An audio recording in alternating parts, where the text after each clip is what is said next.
exercise. But not here, no, the improvisation is based on a very carefully notated orchestral score by Myron Cohen, and the lyrics by Zehner. However, you'll notice that the two of them are on stage, so I'm seeing more of a collaboration. Everybody back to their seats, please. Jay Schufer on script. Let's hear it for Jay Schufer on script. Yeah.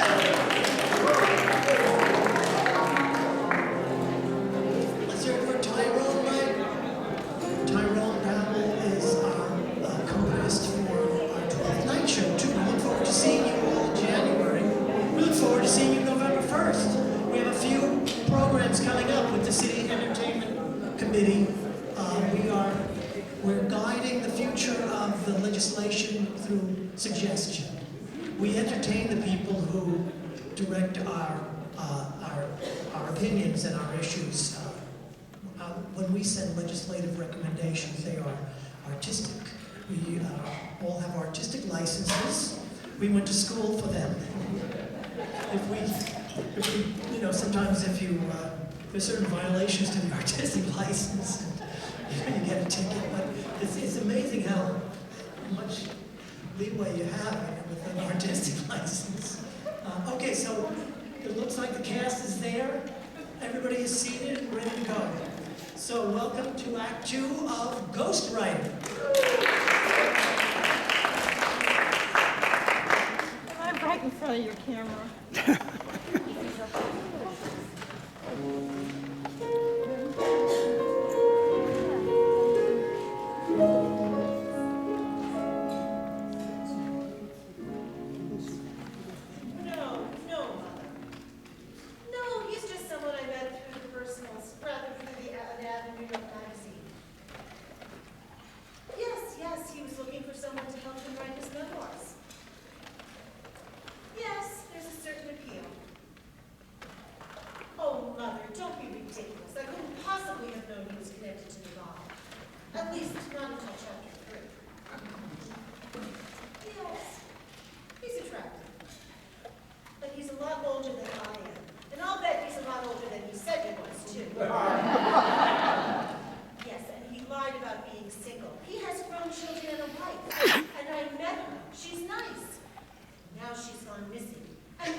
Oh yeah, the book about his practice as a tax attorney, right?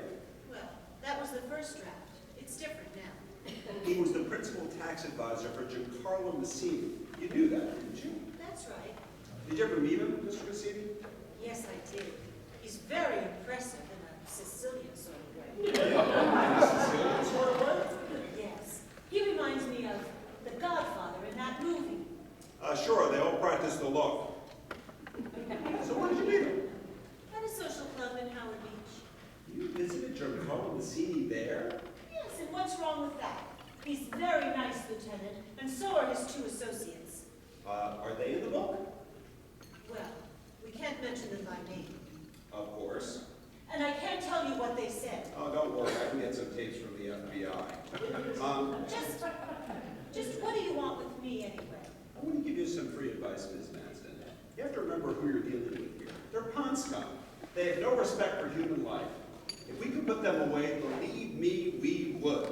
I don't believe you, Lieutenant. Giancarlo's a gentleman. And Vinny and Joe, they're very nice and very polite. And they're college-educated, Lieutenant. They're not thugs. No kidding. So how well does Mr. Sherman get along with them? He seems to be very friendly with them. They're consultants on his book. Consultants. Wait till the captain hears this. So Mr. Sherman and the boys are friendly? Very. Have you finished the book? No, we're changing the emphasis. There's going to be a lot of rewriting. Of course there is. I'm sure Mr. Sherman finds it very difficult to say goodbye. Well, I'll leave you for now. By the way, do you have any family living in this area? I have a mother living in Forest Hills. And is she aware of Mr. Massini, Mr. Sherman, and the colleagues, the boys? I tell my mother everything. And she approves? My mother trusts me. It must be hereditary. I'll see you around, Ms. Madison.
You've had 2 full-time operatives looking for my wife for a solid month now. I can't believe that they can't come up with some location for her, some knowledge of her whereabouts. Well, it's just that this is a very difficult case, Mr. Sherman. Your wife is not using her credit card or your bank account, and her friends haven't seen her. It's just we have nothing to go on. It's just very difficult. But don't worry, we'll keep looking. You know, I tried to find the police. I called the police too. This guy. Well, maybe you'd be better off leaving it with the police. Yeah, no, but it wouldn't work. There's this guy Hirsch who's been bugging the hell out of me. The police can't find her, and Hirsch thinks she's dead. Well, we'll keep looking. And if she's still on the face of the earth, don't worry, something will turn up. Listen, man, I want you to pull out all the stops. If you tried the cabs she might have taken the day she disappeared, or what about the airlines? Oh, we've done everything. And in fact, you know, we just about quizzed just about everybody whose name was given to us by you or your children. I mean, you can't get blood from a stone. It's really very hard. I wish I had better news for you, but I just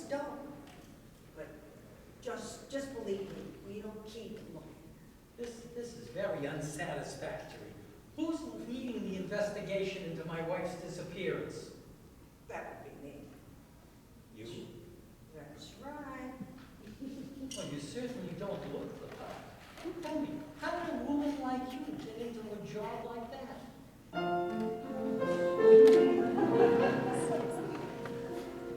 When I was just a little girl,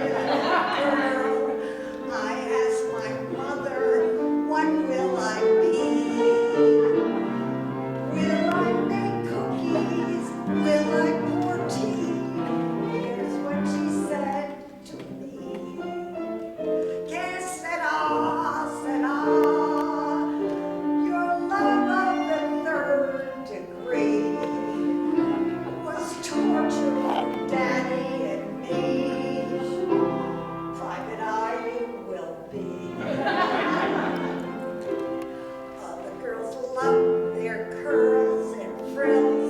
I love my mystery books and TV.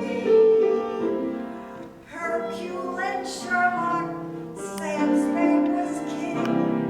Perry M made my heart sing. If your Sam is twisted or dead, or in a dungeon or tortured to be, or face down in mud, rubble or mud or debris, just relax. You got me. You've got me.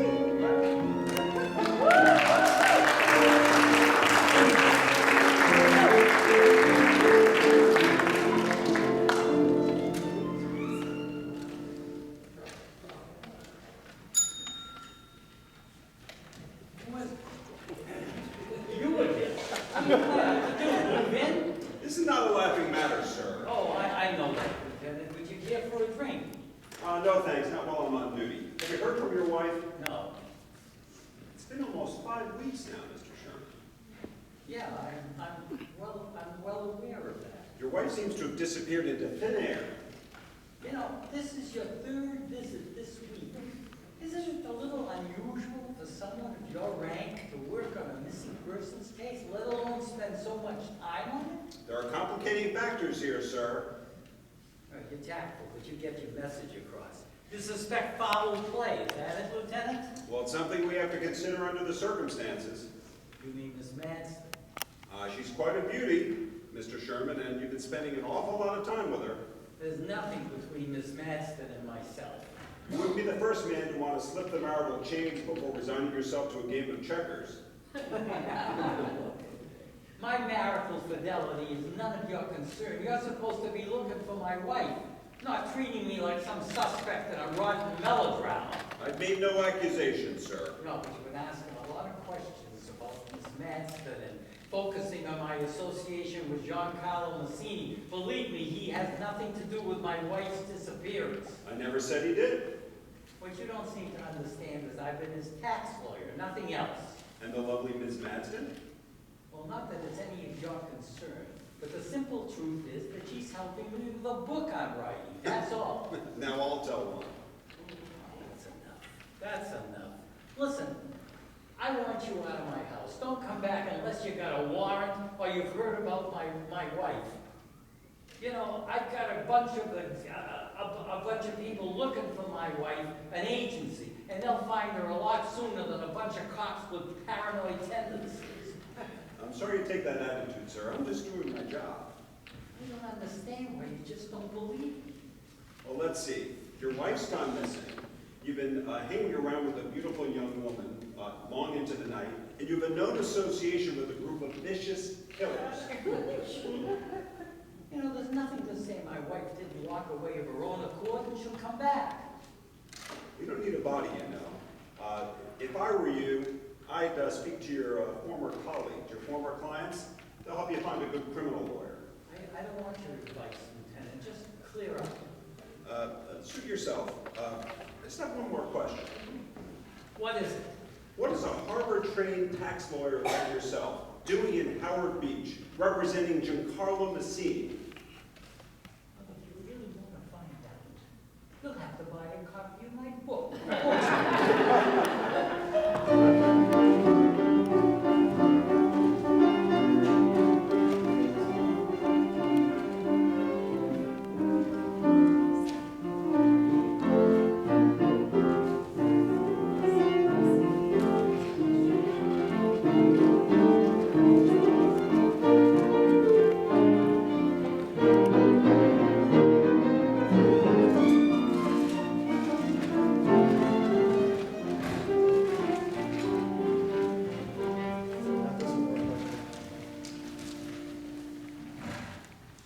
Jeez, the market took a hell of a dive yesterday. I made a big mistake putting everything in an index fund. Just write it out, Joe. You don't need your 401k money for years yet. The market always comes back. I suppose I've been building up a nice little nest egg. I don't want to lose it. We're not in a business with much job security. What are you worried about? Giancarlo's happy with you. And he's not going anywhere. He's been around for years. And he's careful.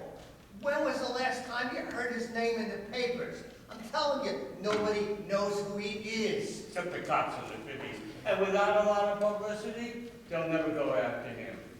That's what Gideon got him. And that's what's got Giancarlo so worried about old Roger. If Roger's case goes to trial, no way in hell can we keep Giancarlo's name out of the papers. Oh, the scumbags will have a field day. They'll say Roger put us in to whack his wife so he could have it off with his ghostwriter. Sounds like a Columbo episode. I love that show.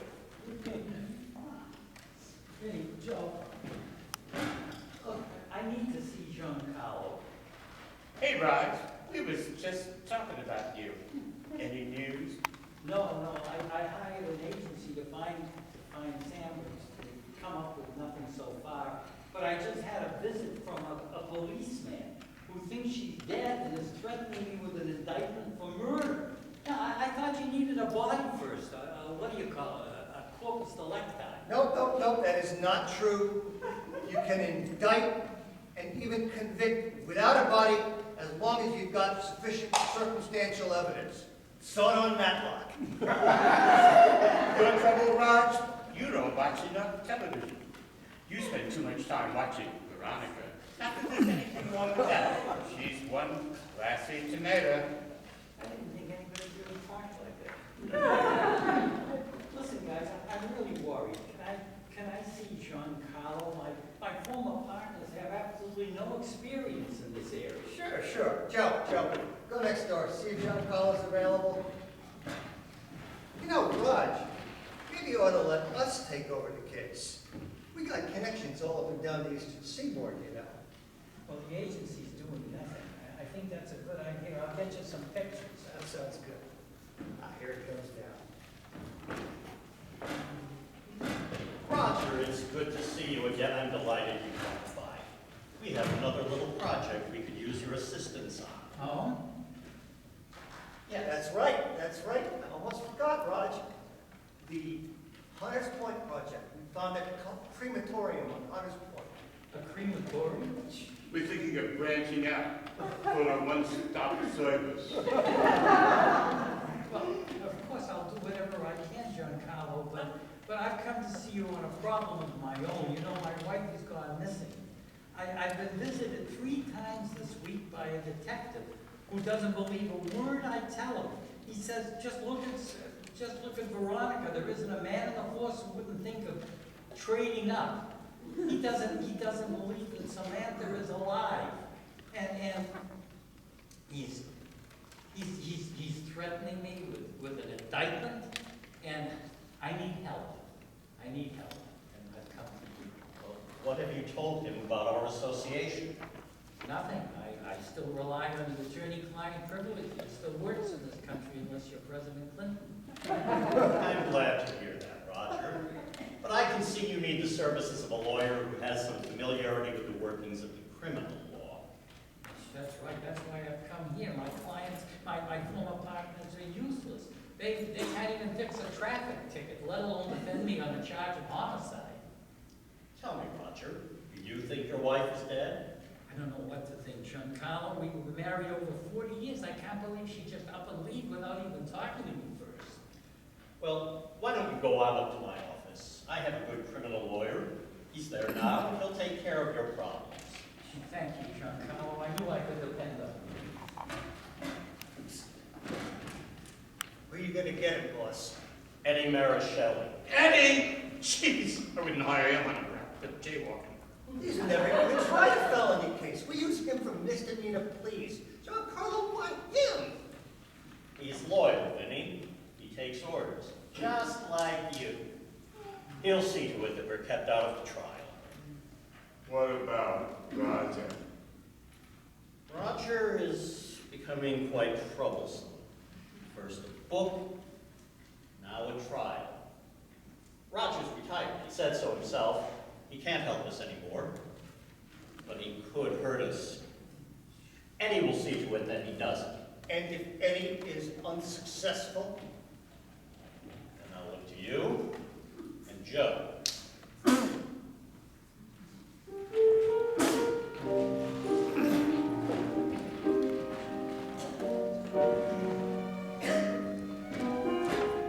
It's good of you to see me on such short notice, Mr. Marischal. Hey, call me Eddie. Everybody does.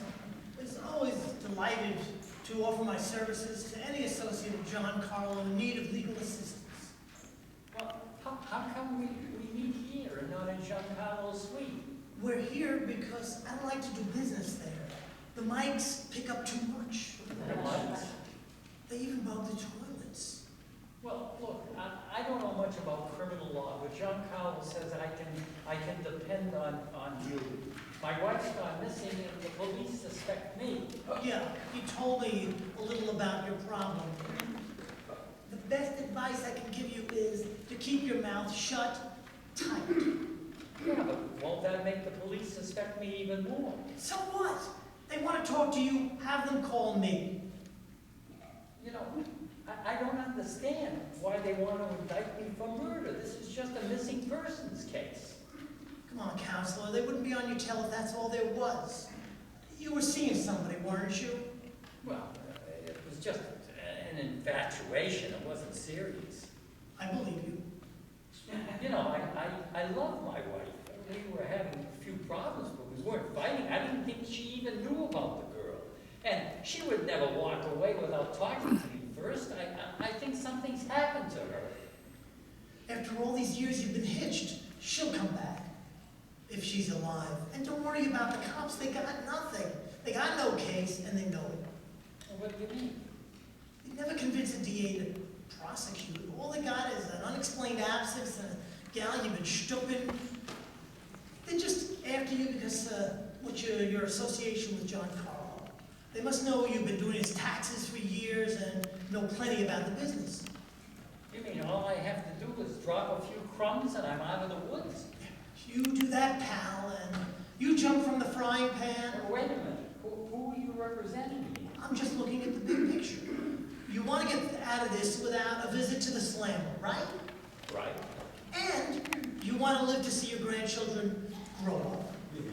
Well, so, if they want to talk to you, have them talk to me. You don't want to fight a war on two fronts. Well, I think you've just clarified my situation perfectly. Yeah, listen, go home, leave the broad alone for a while, and don't worry. If the cops come, have them call me. I want you to know I never touched it. I believe it. Look, don't worry. Just, if the cops come, have them call me. The husband, you know, is always the chief suspect. If they, you still have the Bill of Rights on your side, and that's unless this current Supreme Court doesn't do away with it.